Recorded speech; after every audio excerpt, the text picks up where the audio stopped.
Hello and welcome to Intermediate Yoga Flow in Tagalog Audio, Sustaining a Joyful Practice. Another video with an English audio will be available soon. Magandang araw at maligayang pagdating sa aking yoga channel. Tayo ay magpa-practice ng yoga. Kung ikaw ay nasa intermediate level, ito ay para sa iyo. Magsimula tayo sa supine butterfly pose or nakahigang paru-paro. Pagkatapos ng ilang segundo, bumangon ng dahan-dahan at umupo. At isaayos ang mga bloke or foam blocks para sa supported fish pose. Suportado ng isang bloke ang ulo at ang isa namang bloke ay nakasuporta sa likuran or upper back. Hayaan na ang paghinga ay pumasok at lumabas sa ating katawan ng mahinahon at pwede ring tanggalin or ibaba ang suportang bloke or foam blocks sa ulo upang mas maiunat at magkaroon ng espasyo ang harapan ng leeg at ng balikat. Dahan-dahang umupo at isatabi ang mga foam blocks at isaayos ang katawan sa all fours para sa cat-cow poses. Ating siguraduhin na nakahilera ang mga balikat sa mga pulsuhan o wrists at ang balakang sa mga tuhod. Paghinga ng malalim ay i-curve ang likod. Paghinga ng palabas at i-straighten ang likod. Gawin ang movement na ito na mga ilang beses.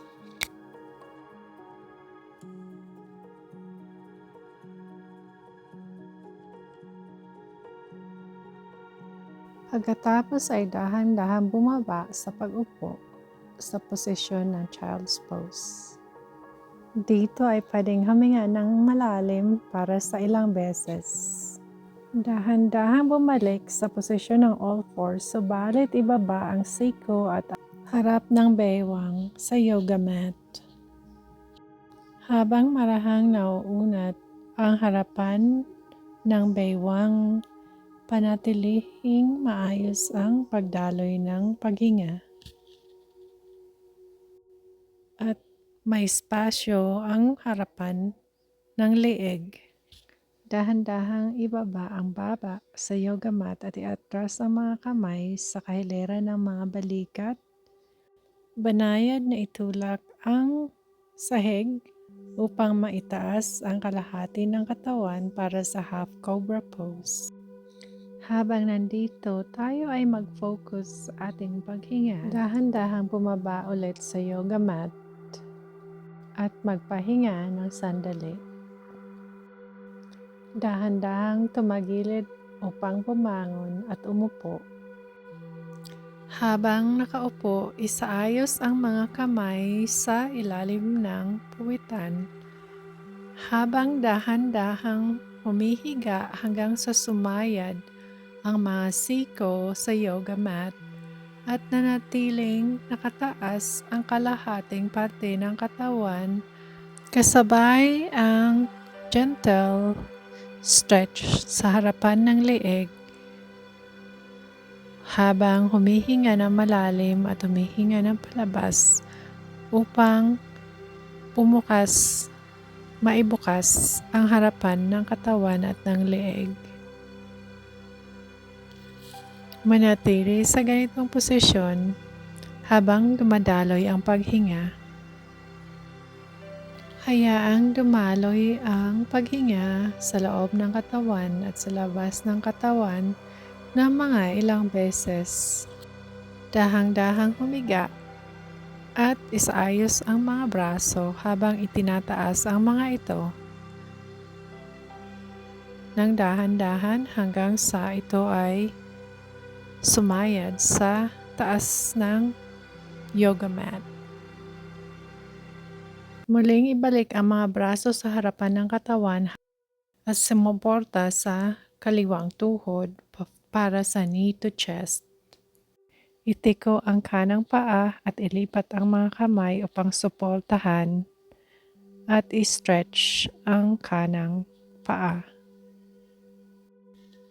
Habang nandito sa knee to chest position, muling alalahanin ang paghinga ng malalim at paghinga ng maayos. Ibaloktot ang mga tuhod at ang mga binti patungo sa harapan ng katawan at alalayan ito ng mga kamay habang patuloy ang pagdaloy ng paghinga papasok at palabas ng katawan.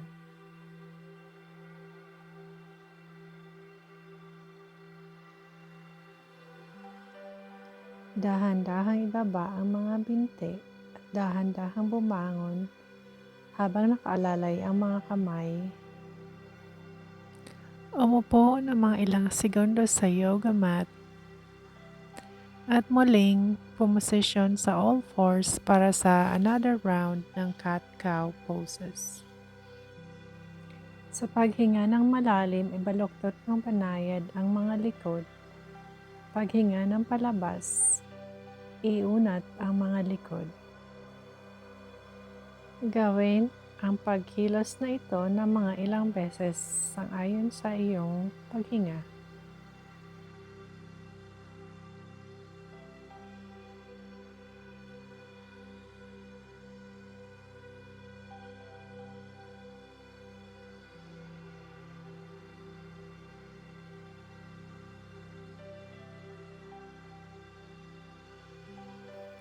Iabante ng konti ang mga kamay at itukod ang mga daliri ng paa sa yoga mat habang itinaas ang puwitan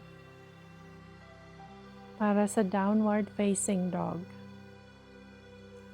Isalin ang bigat ng kanang paa sa kaliwang paa at itaas ang kanang paa para sa three-legged downward facing dog.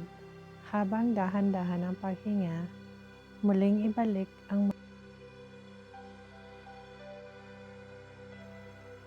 kanang paa sa yoga mat at itaas naman ang kaliwang paa para sa three-legged downward facing dog. Dahan-dahang itiko ang mga paa para sa pag-upo ng maayos sa yoga mat.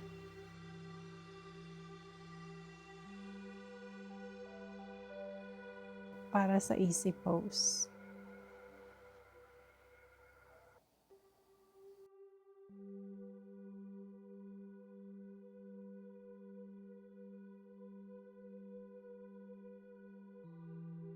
Dahan-dahang tumayo para sa dancer's pose na gagamit ng yoga strap. Magsimula sa pagtayo ng maayos at ilagay ang dulo ng strap o i-loop ang strap sa kanang paa at itaas ang strap sa itaas ng uluhan upang malalay sa kanang paa habang iaabot ang kaliwang kamay sa harap. Mapayapang manatili sa ganitong posisyon habang humihinga ng malalim mga 3 beses.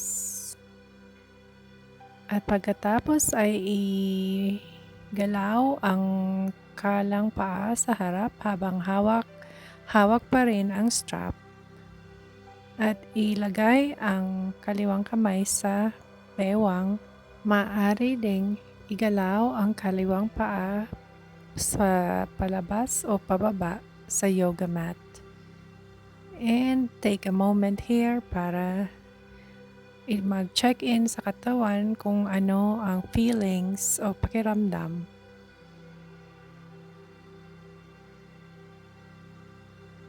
Huminga ng malalim, huminga ng palabas sa ilong na malalim. At gawin naman ang dancer's pose. Sa kabilang paa, i-loop ang yoga strap sa kanang paa habang bumabalanse sa kaliwang paa. Itaas ng dahan-dahan ang yoga strap na nakaalalay sa kanang paa.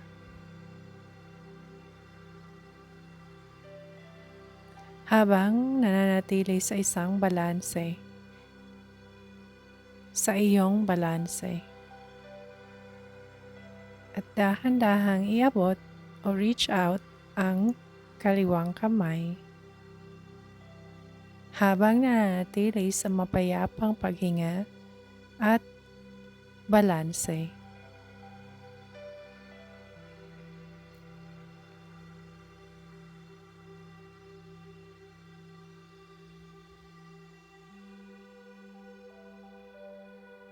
Kapag ikaw ay tapos na, pwede mong igalaw ang iyong kanang paa sa harap para sa hand to big toe sequence habang nananatiling nakabalanse sa kaliwang paa. Pwede mo rin ilagay iyong kaliwang kamay sa iyong baywang at igalaw ang kanang paa sa side. Dito nagtatapos ang dancer's pose at pwedeng itaas ang dalawang kamay sa itaas ng uluhan para sa mountain pose habang nakatitig sa harapan at nakakonekta sa iyong paghinga. Mula sa mountain pose, tayo ay pupunta sa tree pose. Ang tree pose ay magsisimula sa paglipat ng bigat ng katawan sa isang paa habang ang isang paa ay lulutang at idadapo ang heel part ng iyong paa sa itaas ng tuhod. Itaas na parte ng tuhod sa inner thigh. Habang nakataas ang iyong isang paa, ikaw ay titingin sa harapan sa isang focus point na hindi gumagalaw at kung sa iyong pakiramdam ang iyong balanse ay sapat, pwede mong itaas ang iyong dalawang braso hanggang sa taas ng ulo. Ito ang kabuuan ng isang tree pose. Huwag makalimot na huminga ng malalim at mapayapa.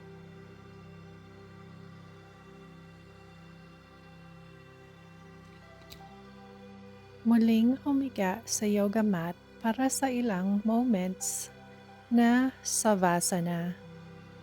Ang savasana or savasana ay malaking bagay or malaking parte ng yoga practice. Dito sa Shavasana or corpse pose, ikaw ay kokonekta sa ground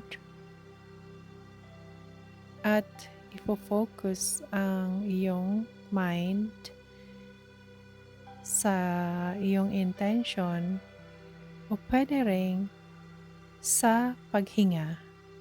Pwede rin mag-meditate habang naka-Shavasana. Pero ang talagang katunayan ng iyong yoga practice ay upang makakonekta ang iyong katawan sa iyong mind, body-mind connection habang humihinga ng mapayapa. Dito nagtatapos ang ating yoga practice. Maraming salamat sa iyong pagdalo. Namaste. Thank you for watching. Kindly share, subscribe, and like to support my channel.